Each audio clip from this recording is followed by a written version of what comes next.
बिस्मिल्लाहिर्रहमानिर्रहीम। अस्सलाम वालेकुम। एक्सप्रेस स्पोर्ट्स पेज में मिर्ज़ा इकबाल बेग एक्सप्रेस न्यूज़ के नाज़रीन को खुश आमदीद कहता है। वेस्ट इंडीज़ के ख़िलाफ़ पोर्ट स्पेन ट्रिनिडाड में खेले गए टेस्ट मैच में 8 विकेटों से कामयाबी के बाद अब पाकिस्तानी क्रिकेट टीम इंग्लैंड पहुंच गई है, जहां के पाकिस्तान का और इंग्लैंड का पहला टेस्ट मैच 19 अगस्त से हेडिंग्ले लीड्स में खेला जाएगा।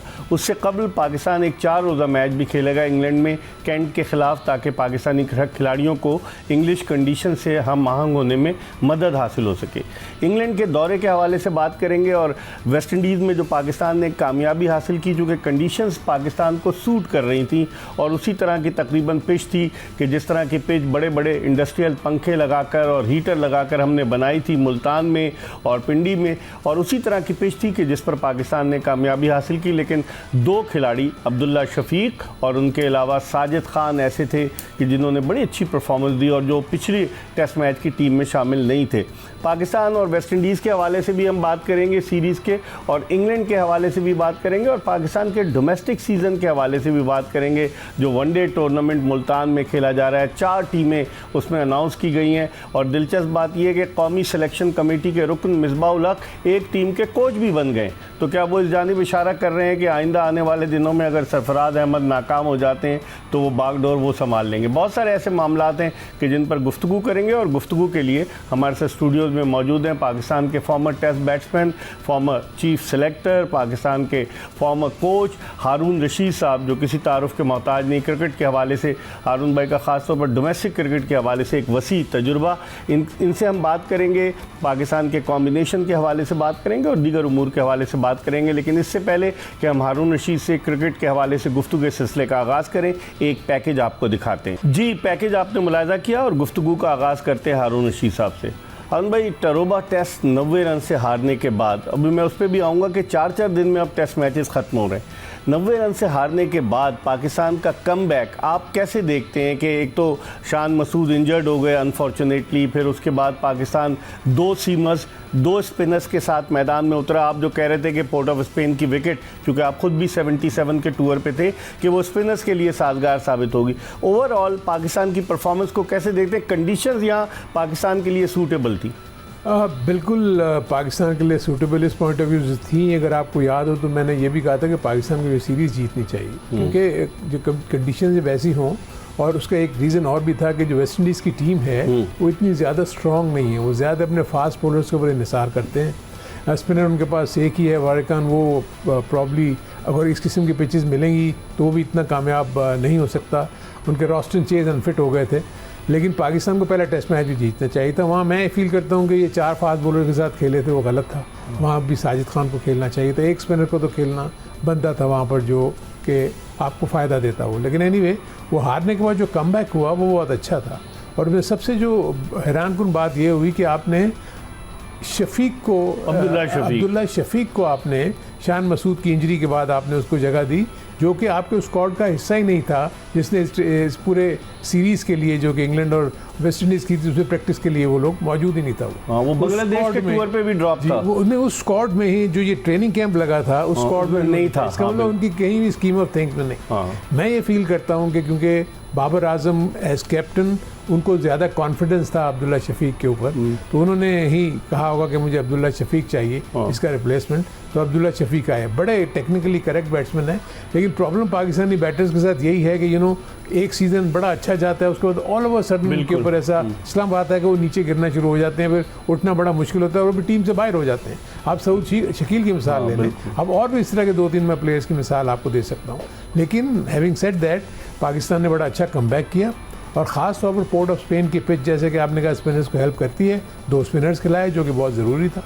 अगर आप देखेंगे बल्क ऑफ जो बॉलिंग है वो सारी की सारी स्पिनर्स ने की, और उसके बाद उनको कामयाबी भी पाकिस्तान को हुई, क्योंकि जो वेस्ट इंडीज़ की टीम थी वो 2 से 3 बैटर्स के ऊपर इंहिसार कर रही थी, रॉस्टन चेज और शाय हो। बाकी तो जितने, और आमिर जंगू भी नहीं चले जिन्होंने डबल सेंचुरी बनाई थी।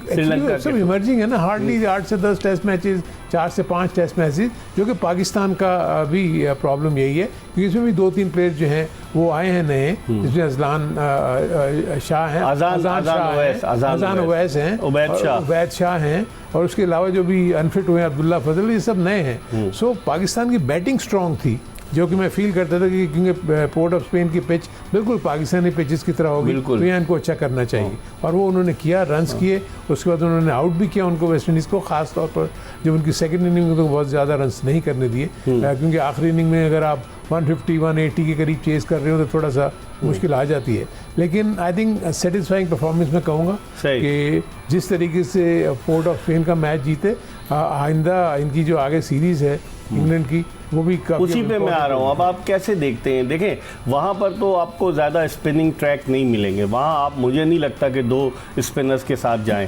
अच्छा, अली उस्मान ने 6 विकेटें ली, वो पहले टेस्ट में भी उन्होंने डेब्यू किया था, लेकिन अब साजिद खान जिस तरह की बॉलिंग कर रहे हैं, जो अग्रेशन उन्होंने शो किया है और जो बैटिंग भी उन्होंने, जो 30 रन उनके बड़े कारआमद रहे, जो लीड लेने में मदद मिली, तो आप समझते हैं इंग्लिश कंडीशंस में एक तो उन्होंने सबसे बड़ा ब्लंडर किया कि अब्बास को आराम करा दिया। ये समझ में नहीं आता, आपकी समझ में आता है ये? नहीं, देखिए अब्बास को जो आराम कराने का जो सिलसिला था ना, क्योंकि अगर अब्बास खेलते भी तो कितने ओवर करते हैं, अगर आप देखेंगे फास्ट बॉलर्स ने पोर्ट ऑफ स्पेन में बहुत ज़्यादा बॉलिंग नहीं की, सो उनको उसके जहन में उनके ये होगा कि ये इंग्लैंड के लिए, हमारे लिए बहुत ही ट्रम्प कार्ड होगा, क्योंकि इंग्लैंड में वो बहुत ज़्यादा क्रिकेट खेलते रहे हैं और इन कंडीशंस में, जैसे पोर्ट ऑफ स्पेन में आपने देखा था मौसम भी बहुत ज़्यादा ह्यूमिड था, तो वो इंजरी का एहतमाल भी हो सकता था। अगर फास्ट बॉलर ने 3 से 4 ओवर करने थे, उसके बाद अगर वो स्पिनर ने आ जाना था, तो मेरे नज़दीक बुरा डिसीजन नहीं था।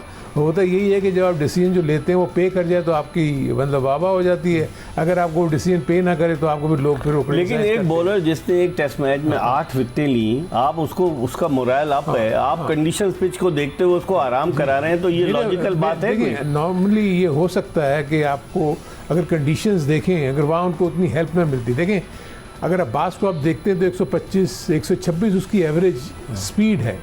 एक ऐसी पिच के ऊपर जहाँ फास्ट बॉलर को हेल्प मिल रही थी, वहाँ भी वो 125 124 पे बॉलिंग कर रहा था। एक ऐसी पिच पे जहाँ फास्ट बॉलर से हेल्प भी नहीं मिलती पिच को, वहाँ तो वो 120 पे आ जाता, 118 पे आ जाता। सो उसकी वो पेस तो इतनी इफेक्टिव नहीं है। लेकिन जो स्विंग करता है, सीम करता है, वहाँ तो आपने देखा स्विंग हुआ ही नहीं ना। पोर्ट ऑफ स्पेन में तो स्विंग का तो कोई कॉन्सेप्ट इसलिए नहीं था कि एक तो कंडीशंस आप ऐसी थी वहाँ, उसके बाद पिच ऐसी थी कि गेंद पड़ने के बाद बॉल निकल ही नहीं रहा था पिच के ऊपर से। फिर मोहम्मद अली ने जो बोल्ड किए वो भी तो देखे ना। लेकिन देखो मोहम्मद अली का तो सिलसिला ये कि वेस्ट इंडीज़ की अगर आप बैटिंग को देखते हैं तो उसके बाद तो आपने देखा होगा कि उसकी पेस भी तो 135 प्लस है ना।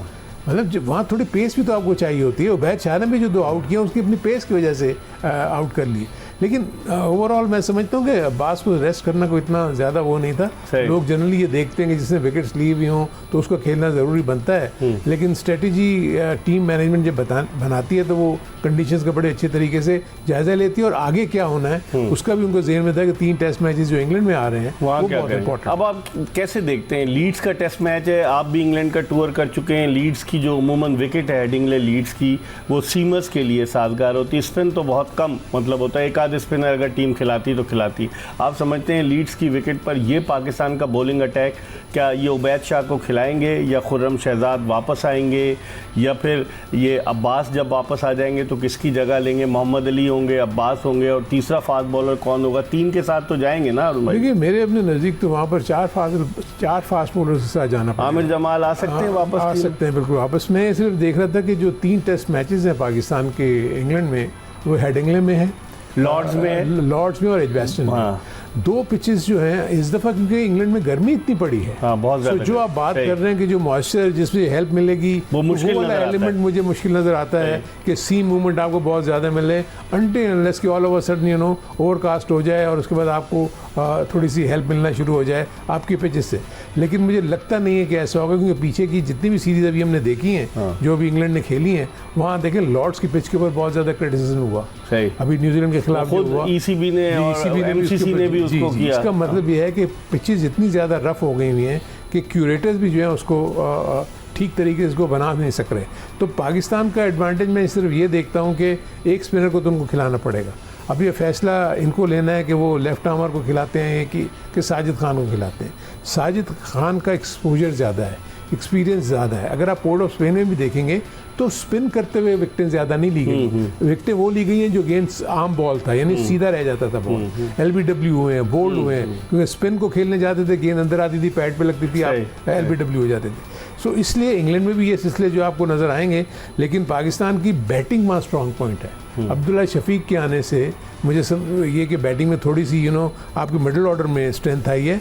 आपके सलमान अली आगा और रिजवान अच्छा परफॉर्म नहीं कर रहे, इनको वहाँ करना पड़ेगा। एंड प्लस शान मसूद अगर अब फिट होते हैं, किसकी जगह लेंगे? वो ओपन आना पड़ेगा अब उनको, वो नंबर 3 पे नहीं आएंगे, तो इमाम उल हक को ड्रॉप करना पड़ेगा। अच्छा जी, मेरे अपने नज़दीक इमाम उल हक जिस तरीके से खेले, एक इनिंग में उन्होंने 60 किया, उसके बाद 3 इनिंग में फेल हो गए। तो क्योंकि शान मसूद फॉर्म में भी इंग्लैंड में बहुत खेले हुए भी हैं, तो मेरे नज़दीक तजुर्बा भी है। और यॉर्कशायर से खेलते हैं जो हेडिंगले का मैदान, आइडिया भी है उनको। इस पर हम मजीद बात करेंगे। पाकिस्तान के former test batsman, former chief selector Haroon Rashid हमारे साथ मौजूद हैं। हम एक ब्रेक ले रहे हैं और ब्रेक के बाद दोबारा आपकी खिदमत में हाजिर होंगे। Welcome back after the break. आप देख रहे हैं एक्सप्रेस स्पोर्ट्स पेज और हम बात कर रहे हैं पाकिस्तान के former test batsman, former chief selector Haroon Rashid से पाकिस्तानी क्रिकेट टीम के दौरे इंग्लैंड के हवाले से कि क्या चांसेस हो सकते हैं। अरुण भाई, जो अगर देखें, आपने बिल्कुल बड़ा वैलिड पॉइंट रेज किया कि इस मरतबा गर्मी बहुत ज़्यादा पड़ी है इंग्लैंड में, जिसकी वजह से पिचेस में वो मॉइस्चर नहीं होगा जो सीम बॉलर्स के लिए मददगार साबित होता है। आप इस बॉलिंग अटैक को कैसे देखते हैं? ये 20 विकेटें ले सकते हैं हमारा?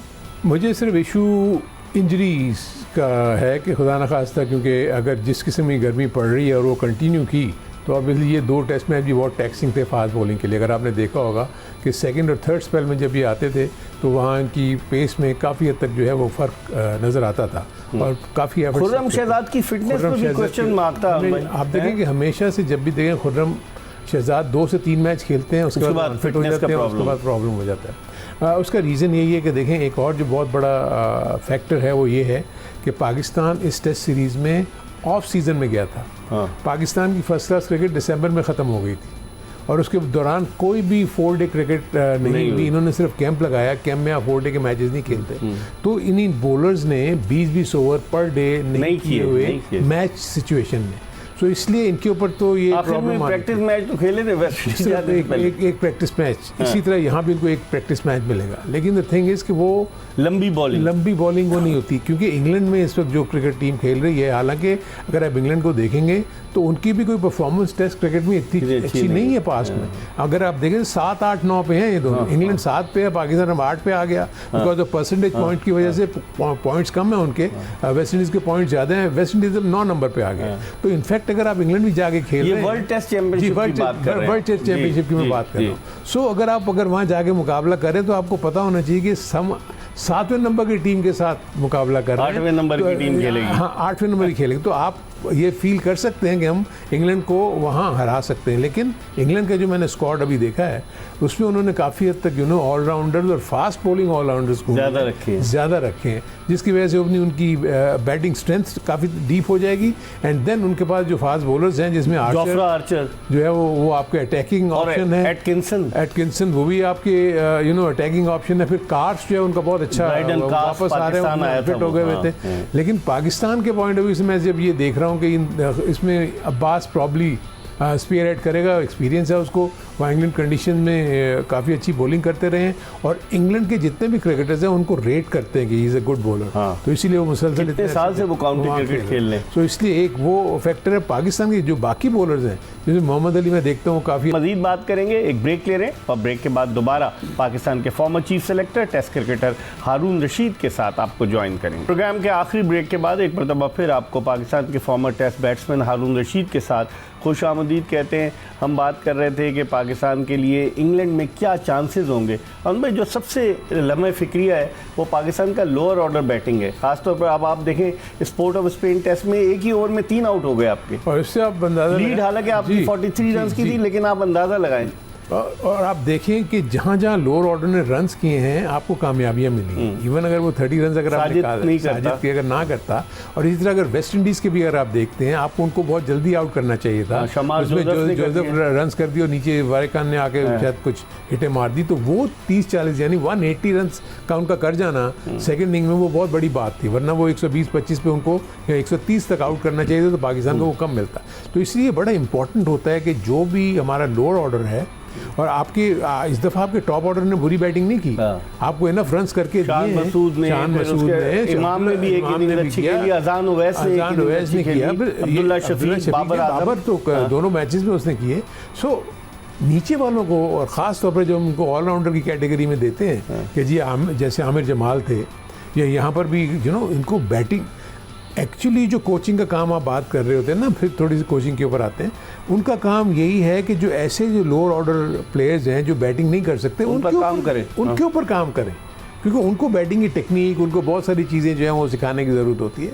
सो लोअर ऑर्डर आपका स्ट्रांग होगा, आप देखेंगे जिस टीम का भी लोअर ऑर्डर जो है वो कंट्रीब्यूट कर देता है बैटिंग में, जीत जाती है, उसको कामयाबी मिलती है। लेकिन अब पाकिस्तान के साथ आप क्या समझते हैं, अब जो जिस तरह से जो वल्नरेबल रहा है हमारा, चाहे पाकिस्तान में सीरीज़ हो चाहे पाकिस्तान से बाहर हो, वेस्ट इंडीज़ के ख़िलाफ़ हम पाकिस्तान में 2 टेस्ट खेले, 2 साउथ अफ्रीका के ख़िलाफ़ खेले, बांग्लादेश के ख़िलाफ़ यहाँ 2 खेले, फिर बांग्लादेश में जाकर खेले, जहाँ जहाँ हम गए हमारा जो लोअर ऑर्डर था उसने परफॉर्म नहीं किया। वही रीज़न बना आपकी नाकामी का। हाँ। सो इसके लिए जो मुझे यहाँ इंग्लैंड में भी देखे ना, ये ओवरनाइट तो ये चीज़ अब ठीक नहीं होगी। अब मैं एक्सपेक्ट नहीं करता कि आप उबैद शाह को भी बड़ा अच्छा बैट्समैन बना देंगे या मोहम्मद अली के ऊपर काम करके उसको बहुत वो कर देंगे। खुर्रम शहजाद हालांकि वो 2-4 हिटें मार लेता है, अब्बास आई थिंक जिस तरीके से उन्होंने एक्चुअली कॉन्फिडेंस तो शो किया ना।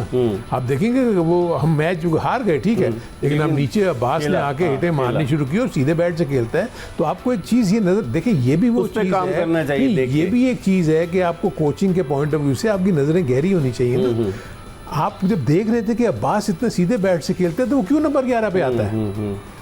This is what all coaching is all about के कप्तान के साथ मिलके यार अब्बास को हम क्यों नहीं ऊपर कर देते हैं 8 नंबर पे, क्योंकि वो 8 नंबर पे जाती है हमारे ये जो लोअर ऑर्डर साजिद को भेजा है, साजिद क्योंकि आपकी फर्स्ट क्लास में सेंचुरी कर चुका हुआ है। सो इसलिए ये चीज़ें आपको अपने जहन में रखनी है कि साजिद को लोअर ऑर्डर में ऊपर होना चाहिए, अब्बास को लोअर ऑर्डर में ऊपर होना चाहिए, क्योंकि मोहम्मद अली अच्छी बैटिंग नहीं करते या दूसरे अच्छी बैटिंग नहीं करते, तो इसलिए आप उनको नीचे रखें ना, उनको 9-10 11 रखें, क्योंकि ऊपर से जब 2-3 विकेटें गिरती हैं तो नीचे वाले भी जो है वो फिर उस प्रेशर में आ जाते हैं।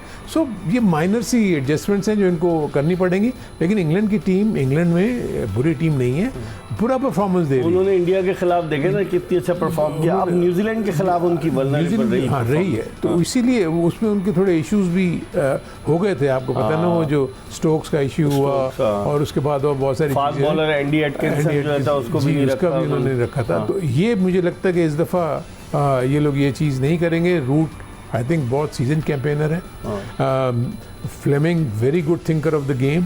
सो वो एक अच्छी साल वो आईपीएल में कूद रहे हैं स्टीफन फ्लेमिंग। नहीं, आईपीएल के अलावा भी मैं देखता हूँ कि उसकी जो अप्रोच थी एज कैप्टन वो बिल्कुल ही मुझे डिफरेंट नज़र आती थी, और उसकी अंडर बड़ी उन्होंने कामयाबी हासिल की। और उसके बाद देखिए वो कोचिंग की तरफ चले गए, कप्तान थे पहले न्यूजीलैंड के, और उसके कप्तान थे पहले। उसके बाद उन्होंने पूरी कोचिंग का पूरा ये सर्कट घूमने के बाद अब वो आगे किसी इंग्लिश टीम के साथ अटैच हुए। सो आप ये देखिए कि न्यूजीलैंड का काफ़ी ज़्यादा इन्फ्लुएंस लगता है इंग्लिश क्रिकेट के ऊपर। मैकलम को लिया हुआ था और अब फ्लेमिंग आ गए। फ्लेमिंग जो है ना वो एक बैलेंस्ड पर्सनालिटी है। अच्छा, सो वो खामोश रहते हैं, देखा आपने, इमोशनलेस जिसे कहते हैं। आप देखेंगे एंडी फ्लावर भी ऐसे ही थे। देखिए जो भी अच्छे कोचेज हैं ना वो कभी भी आपको आगे आते हुए नजर नहीं आएंगे। आपने कभी बकेनन को देखा था? नहीं। सो हालांकि वो फर्स्ट क्लास क्रिकेट खेला था, वो टेस्ट तो खेला ही नहीं था। वो थिंकर था ना, वो उनको पूरी पोजीशन बता देता कि ये सारी सिचुएशन है, पिछले 10 मैचेस की ये सिचुएशन है, ये फलानी टीम ने ये किए हुए, फलानी टीम ने ये किए हुए, आपने किस तरीके से उनको अटैक करना है। आई थिंक और फिर वो प्लेयर्स जो हैं उनको पता होता है, फिर वो एज ए ग्रुप वो जो है ना कहते हैं कि ठीक है हमने किस तरीके से काम करना है, और जो स्ट्रेटजी बनी हुई है उसके ऊपर वो उस पर अमल करते हैं। तो आप देखते हैं कता कलामी के फ्लेमिंग जो है वो कुछ ना कुछ इंग्लैंड के लिए अच्छे रिजल्ट ले आएंगे।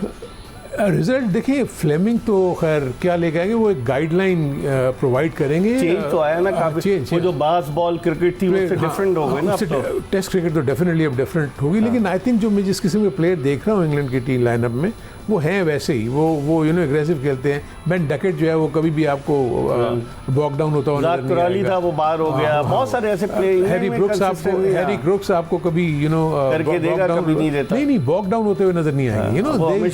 स्कोरिंग रन्स आपके पास बैथल वो भी आप देखेंगे बड़े अच्छी इमर्ज कर रहे हैं। एंड रूट आपका बैटिंग का जो मेन न्यूक्लियस है और वो कोशिश करेगा शी टैंकर का रोल प्ले करने की, और इर्द गिर्द वो जितने भी प्लेयर्स हैं वो उसके रन करते चले जाएं। बॉलिंग अच्छी है उनकी, क्योंकि मैं वो देखता हूँ कि पाकिस्तान को जो थोड़ा सा जो इशू होगा उनकी बॉलिंग को टैकल करने का हो। चलें, आपसे फिर डिस्कस करेंगे इंशाल्लाह ताला। हारून रशीद, पाकिस्तान के फॉर्मर चीफ सेलेक्टर, इनकी ओपिनियन आपने सुनी। हमने तज्जिया किया वेस्ट इंडीज़ के खिलाफ टेस्ट मैच का और फिर इंग्लैंड की सीरीज़ जो बड़ी इंपॉर्टेंट है, जो 19 अगस्त से शुरू हो रही है। हमें उम्मीद है कि हमारी गुफ्तगू आपको पसंद आई होगी। इसके साथ ही एक्सप्रेस स्पोर्ट्स पेज की ये एपिसोड अपने इख्तिताम को पहुंची। मिर्ज़ा इकबाल बेग, हारून रशीद और एक्सप्रेस न्यूज़ की पूरी प्रोडक्शन टीम को इजाज़त दीजिए। अल्लाह हाफ़िज़।